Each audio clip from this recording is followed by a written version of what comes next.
అవినీతి వల్లే సీఎం కేసీఆర్ ప్రధానికి ముఖం చాటేస్తున్నారని భాజపా ఎంపీ లక్ష్మణ్ ఆరోపించారు. బీజేపీ కార్యాలయంలో లక్ష్మణ్ మాట్లాడుతూ రాష్ట్రంలో జరుగుతున్న అవినీతి పట్ల ప్రధాని మోదీ ఆవేదనతో ఉన్నారు. అయితే అన్ని రాష్ట్రాల సీఎంలు కేంద్ర అభివృద్ధి పనుల్లో భాగస్వాములు అవుతున్నారని లక్ష్మణ్ తెలిపారు.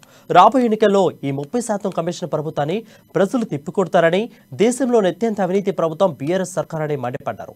వచ్చే ఎన్నికల్లో ప్రజలు బీజేపీని ఆదరిస్తారని ఎంపీ లక్ష్మణ్ తెలిపారు.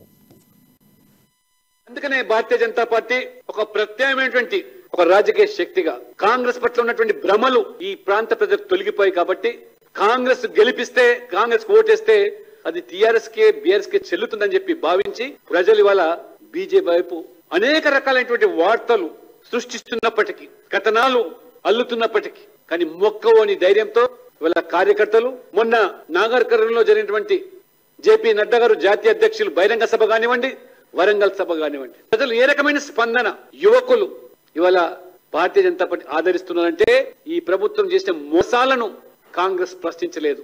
ఎందుకంటే ఇవాళ కాంగ్రెస్ మళ్ళీ